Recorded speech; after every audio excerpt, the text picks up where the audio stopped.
Prezados e prezadas participantes desse estudo do Evangelho de Marcos, vamos continuar nossa reflexão no capítulo 6 de São Marcos, que começa com a visita de Jesus a Nazaré.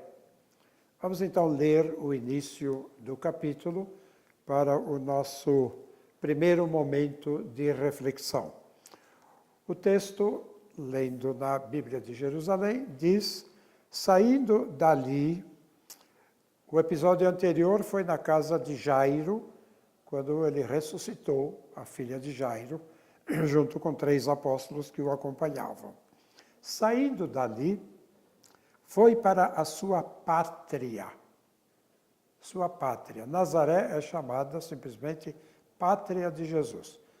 Nós dizemos, ele nasceu em Belém da Judeia, mas se desenvolveu, foi criado na volta do Egito, segundo as tradições, foi criado em Nazaré, onde se estabeleceu a Sagrada Família. Então, Nazaré é sua pátria, foi para a sua pátria e os seus discípulos o seguiram.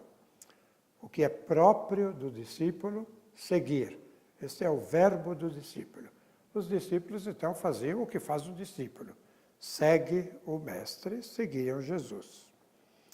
Vindo o sábado, começou ele a ensinar na sinagoga, e numerosos ouvintes ficavam maravilhados, dizendo: de onde lhe vem tudo isto?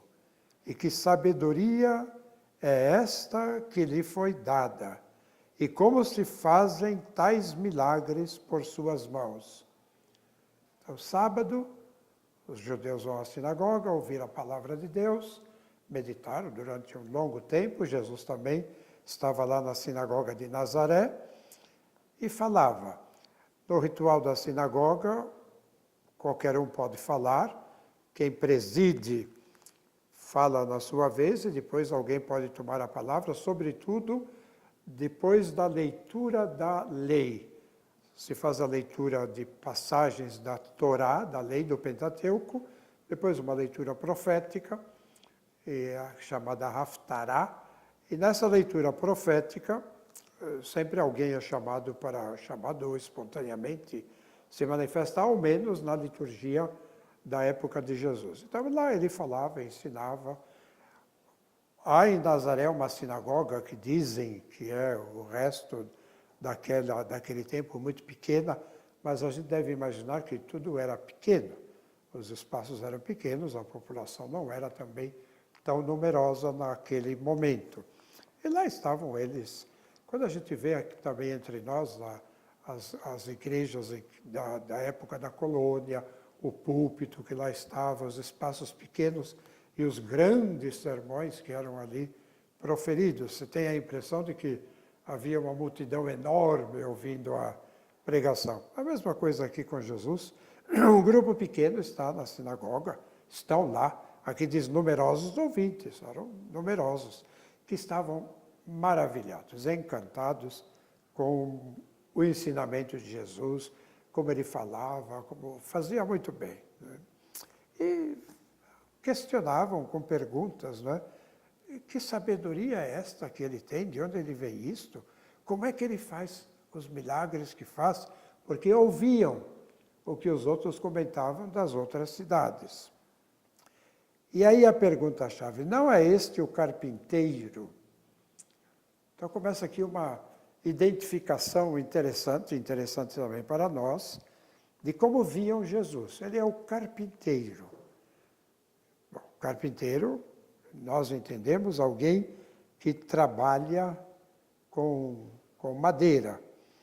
Não está escrito o filho do carpinteiro, como a gente lê em Mateus. Está escrito simplesmente, ele é o carpinteiro. Jesus aqui é visto como o carpinteiro.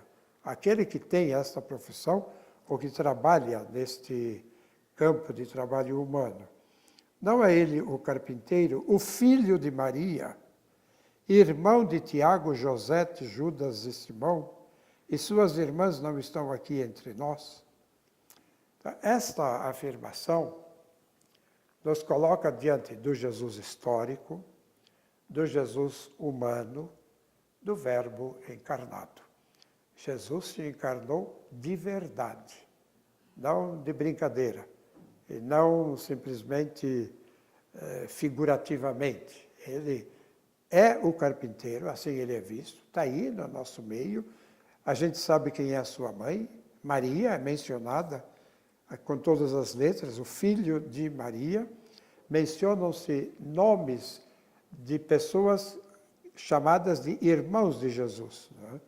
E aí aparece o nome de Tiago, Josete ou José, com variações, Judas, Simão, suas irmãs, os nomes não são mencionados.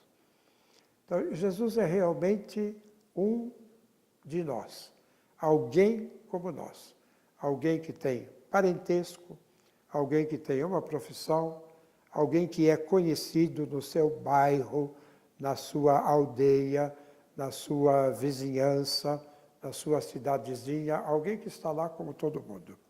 Por isso, esse período de Nazaré, período oculto vivido por Jesus, é um período muito importante, porque ele mostra o valor da nossa vida de cada dia. Não precisamos ter nada de extraordinário. Não busquem coisas extraordinárias, porque aí você está buscando projetar a si mesmo. Os idólatras adoram a si mesmo, e os idólatras são um verdadeiro problema, porque falsificam a Deus. O ateu não é problema. O ateu é muito bem-vindo, porque o ateu rejeita uma ideia falsa de Deus, que ele não pode aceitar, e ele tem razão. Agora, o idólatra faz deuses com facilidade, e o Deus principal é ele mesmo, que ele projeta para adorar e para que os outros adorem. Simplificação da vida.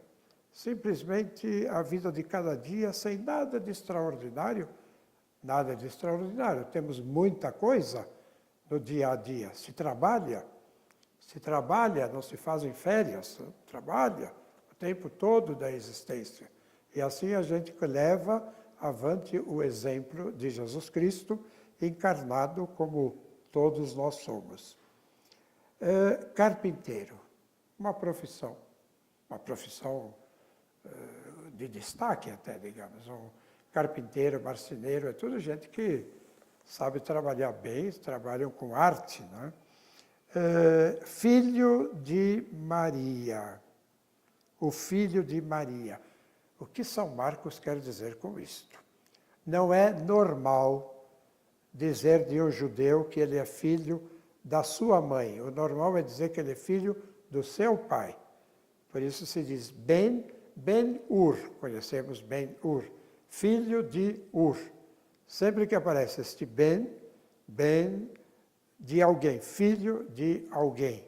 O normal, então, é que Jesus seja filho de José, na sua encarnação. Aqui, filho de Maria. Estaria Marcos destacando a encarnação de Jesus e a sua filiação real de Maria? Ele foi gerado no seio desta mulher, Maria. Estaria ele destacando a figura da mãe ou a figura da mulher? Alguns dizem, às vezes, que os evangelistas são machistas. Olha, a impressão que se tem é que não são, não. Pelo contrário. E em Marcos se percebe um destaque da figura da mulher muito chamativo. A mulher tem uma função, como em outros evangelistas também. Aqui, Maria tem um destaque. Ou ele toma aquilo que se diz, é filho de Maria, que parece ser pejorativo, mas no contexto de Marcos, certamente não. Se eu dissesse somente é filho de Maria, é porque não tem pai.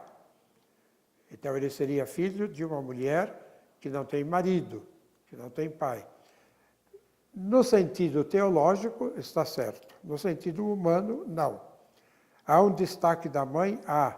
Então há muita coisa que se pode dizer aqui, nessa simples afirmação, filho de Maria.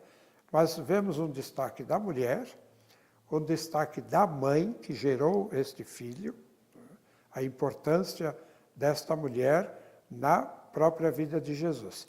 E estes irmãos de Jesus, se quiserem entender como irmãos carnais, entendam como quiser, na Igreja Católica não se entende assim, se entende como gente do parentesco de Jesus. Maria, nunca se diz que Maria teve outro filho a não ser Jesus. Aqui se diz irmãos de Jesus, mas não se diz filhos de Maria. Então nós prestamos atenção a isso e dizemos Maria não teve outros filhos a não ser Jesus.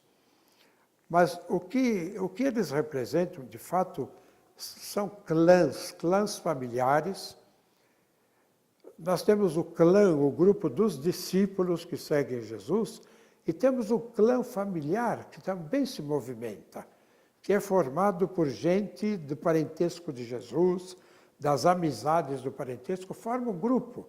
Como temos também o clã dos joanitas, que são os discípulos de São João Batista.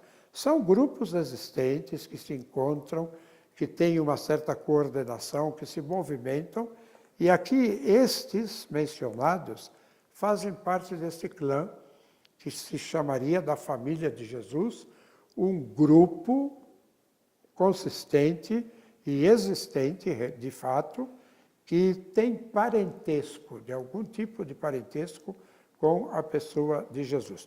Não preciso nem dizer que são primos, etc.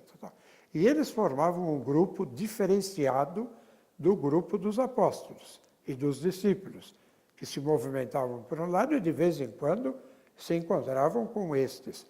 Nós vamos encontrar depois na história alguns que são chamados de ebionitas, que são cristãos do primeiro momento e dizem, não é, da tradição da família de Maria, que seriam membros da família de Maria, que nunca aceitaram que Jesus fosse Deus. Aceitavam a humanidade de Jesus, mas não a sua divindade. Então nós temos aí sempre a vida é movimento. Não podemos pensar que as coisas se faziam muito organizadinha, cada coisa no seu lugar.